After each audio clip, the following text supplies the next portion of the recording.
Hello, John Lord here in this cold, late January day. It's cold but it's dry, it's very dull. We need to go to Spain for holiday. But anyway, we're starting our cutback. And we have to be careful because we're cutting, what are we cutting back?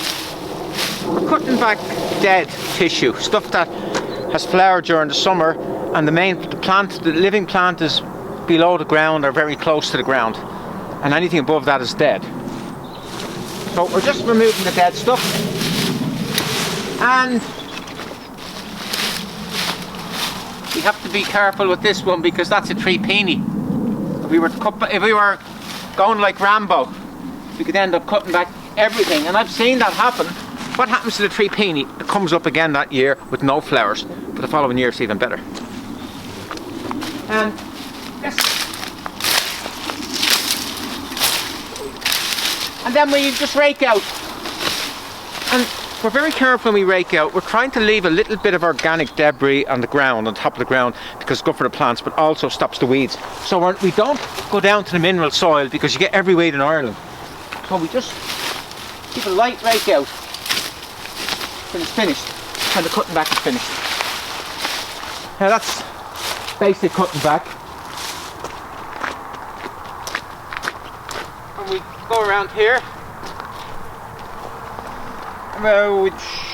We have a very nice magnolia. It's called Elizabeth, and it's going to flower. It has its flower buds, and it's going to flower in about 6 weeks, maybe 2 months time.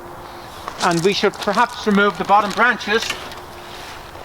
They're getting a bit low, but we'll wait till they finish flowering, because the magnolia flowers are going to be here. It's going to be really nice.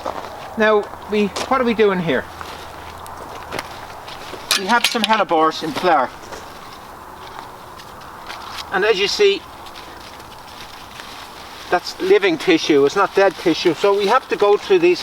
This one I think is winter Moonbeam. We have to go through. It's a bit of a nuisance. Take all the leaves. They hate the leaves being on top of them because it brings in rot. So we'd have to go through, and these are magnolia leaves. Have to go through and take them all out. And you go through the hellebore, and you have to take your time.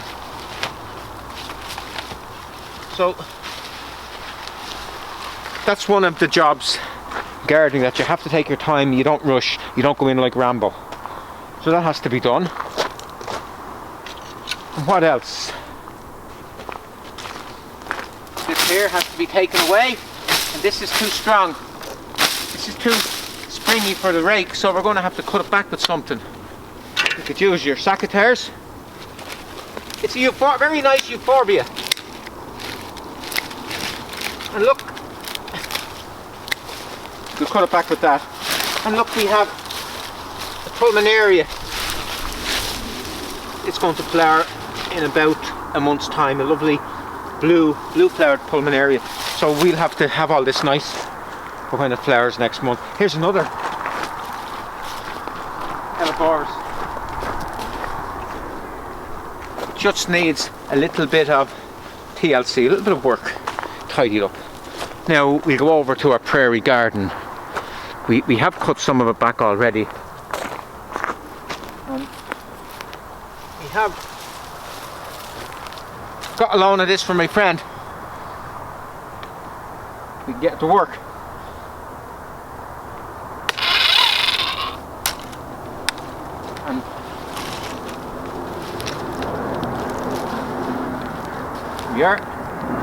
It's these are new electric ones. The electric stuff is getting better and better all the time. I mean, years ago they were no good because you didn't have the power and they were a waste of time. But more and more they're becoming stronger and better. Now when you use this, always go in full revs. You have to go in full revs. If the revs slow down, you take it back out again, put it back in again. When the revs slow, you out and in. That's you don't bullet in. It's very easy, in and out and in and out. This has all different settings. And we were cutting. I was trying it in the Laurel hedge, and it's actually going to be okay in the Laurel hedge. Now these are not cheap, but in the future they'll probably come down in price. Let's have a go with it.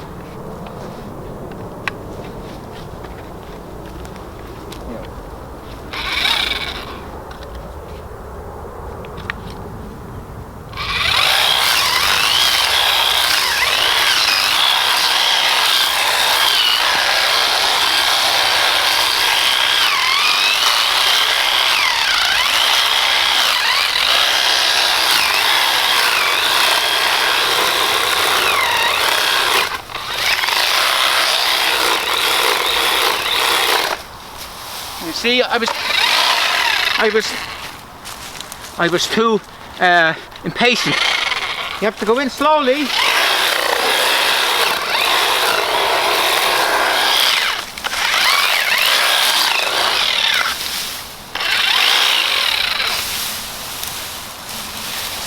That's Miscanthus cut back. And this stuff is easy here.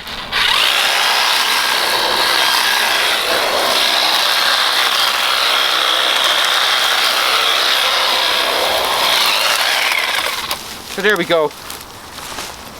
It's a handy thing to have.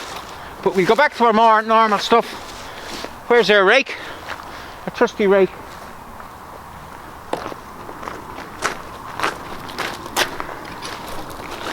Now, the thing about the Miscanthus is that you have to cut it right back. Don't leave a fringe. Don't cut it back to here. Put it right back. Because it gets that fountain effect. The new growths right from the base. It's called fountain grass. Now, plants like this,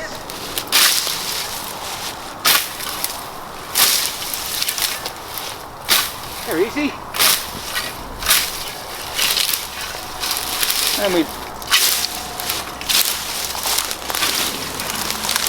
And once again, try to leave debris on the floor, on the ground, to stop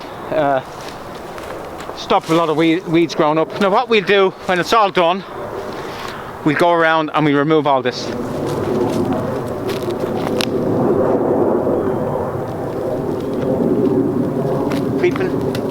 Creeping buttercup.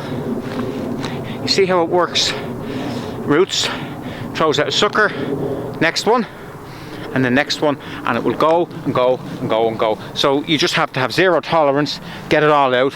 When the new stuff comes up here, it will fill in, and that will be the end of it. But if you let creeping buttercup get ahead, it's a native plant, it's very strong, it loves heavy clay soils, it will take over. Now, creeping buttercup is a lovely plant. People, some of the modern style gardeners say, oh, let it all run in, but you'll just end up with a border of creeping buttercup.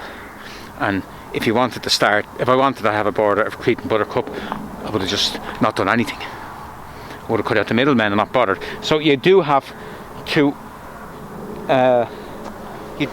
have a little bit of zero tolerance for certain weeds. And the other one, overwintering, is our Willowherb from America, present from our American cousins. Thanks very much. You just have to watch that one as well. But if you put a lot of work in at the beginning of the season, get rid of all your weeds. If a lot of the ground is mucky, put some bark chippings on it to stop the light getting to the ground, stop weeds coming up from above and then or from below, and then it's easy peasy. The garden is easy for the summer. Now we on my phone, I've put on my phone all the various changes we're going to make. But once this is cut back, we won't know where anything is. So we won't be able to do any gardening on this until next May. So it was either we did it now, while we saw what we had. But once you cut it back, you have to wait for the new growth because you don't know what you're doing, and you'll never put it in the right place. You have to wait till everything comes back up again. And I've found if you cut stuff back in May, lift stuff up in May, split it, move it around, give it water, within 2 weeks, you would never think it had even been moved. It will just grow away, and by July it will just be the same as if nothing ever happened. You know, that's the start of our gardening year, and this depressing January day, and only thing can happen now is going to get better. Hello, I should mention about cutting back a hedge. It's important. I'm using this, and I want a hedge. The thing about hedge, and I've said this before, you're in charge of the hedge. You decide. The hedge doesn't decide, you decide. The hedge is not natural.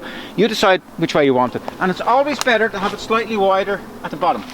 And as you go up, go in, because that part of the hedge grows quicker than this part. And if you make it anyway going in at the bottom, you will end up with a hole in the bottom, and it'll end up on stilts and it'll look terrible. So that's what you always do. Always start here, cut as far as here, And this is an afterthought piece at the end. Now we have a look along here.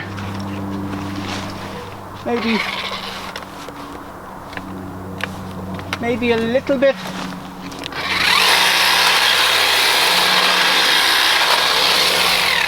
And then you look.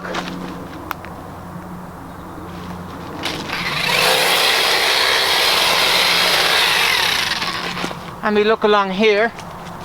Maybe here.